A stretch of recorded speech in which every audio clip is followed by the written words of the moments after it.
C'est vraiment le fait d'avoir fait mon stage ici, que ce se soit bien passé, qui est posé ma décision, quoi. J'ai rencontré durant mon premier stage des praticiens extraordinaires qui m'ont donné l'envie de rester dans le département.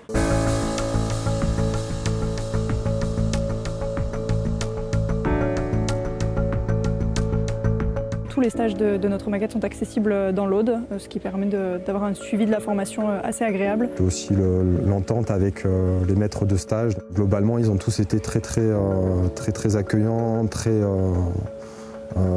bienveillants, et donc ça compte, c'est sûr, pour un stage de médecine générale, ça compte beaucoup, quoi.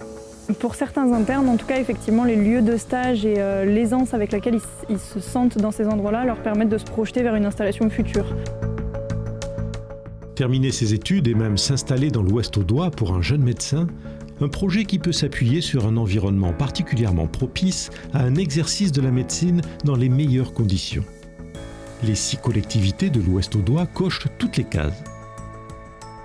Des aides économiques à l'installation, un riche environnement paramédical, des communautés professionnelles dynamiques, des outils de gestion informatique communs à tous les acteurs de santé, un groupement hospitalier territorial.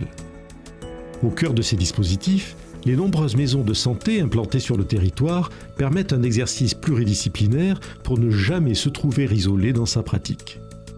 C'est clair que la maison de santé, pour moi, ça a été un élément décisif, parce que le fait de ne pas se sentir seul, ça permet d'échanger, il y a des réunions entre les différents médecins de la MSP.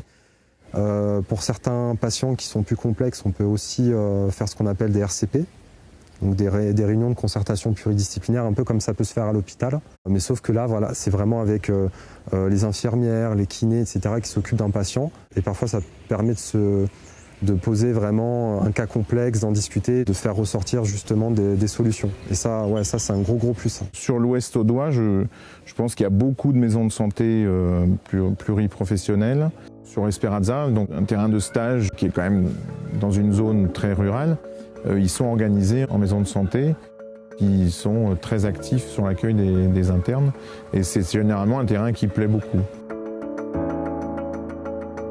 Sur le Carcassonnais, on a beaucoup de praticiens qui sont ensemble. Il y a plusieurs CPTS qui sont créés et qui sont en cours de création. La CPTS, c'est une structure qui vraiment va mettre le patient au centre, des soins primaires jusqu'à l'hospitalisation, en passant par tout ce qui est nécessaire en termes de médico-social et de prise en charge diverses et variées. Les critères sur lesquels je m'installerais, effectivement, de trouver un endroit avec un exercice pluridisciplinaire, d'autres médecins avec qui échanger, avec qui partager des avis, assez de professionnels paramédicaux aux alentours pour adresser les patients, et un CH voire un CHU à proximité pour les cas plus graves à adresser en hospitalisation. En plus des maisons de santé, des CPTS, la médecine de ville de l'Ouest audois peut s'appuyer sur un groupement hospitalier territorial. En son cœur, l'hôpital de Carcassonne, avec ses services reconnus en imagerie, réanimation, chirurgie, son service de pédiatrie et sa maternité. Il est habilité à recevoir et former les internes. Sur l'installation en milieu hospitalier, c'est sûr qu'on travaille en collaboration avec l'hôpital de Carcassonne qui nous donne accès aux salles de formation pour tous les cours et tous les enseignements qu'on a à leur faire à chaque semestre, et qu'on a une collaboration très étroite aussi en vue que certains choisissent le cursus hospitalier en tant que médecin généraliste pour venir renforcer nos hôpitaux.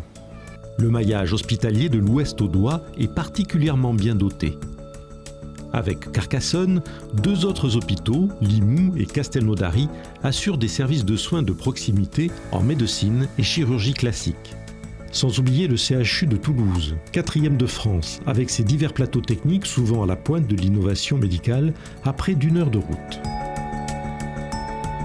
En complément des aides allouées par l'État, le Conseil départemental de l'Aude propose un soutien financier très incitatif.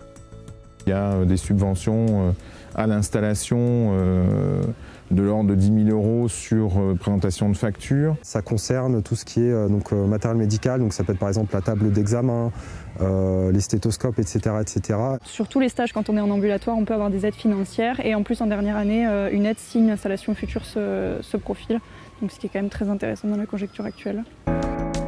l'environnement culturel et social est un sujet tout aussi important lorsqu'on envisage la fin de ses études ou son installation. L'Ouest Audois s'est organisé pour soutenir l'accès à l'emploi du conjoint, la vie de famille avec les gardes d'enfants ou l'accès au logement. Quant aux atouts naturels de la région, chacun peut y trouver la source d'un véritable épanouissement professionnel et personnel. Il y a tous les atouts aux alentours, la proximité de la mer, 1 heure de route maximum, c'est quand même très appréciable, la montagne qui est pas loin, tant la montagne Noire que les Pyrénées. Et effectivement, plein de petites activités aux alentours, différents lacs pour les activités d'été, wakeboard, etc. Tout est possible dans la région.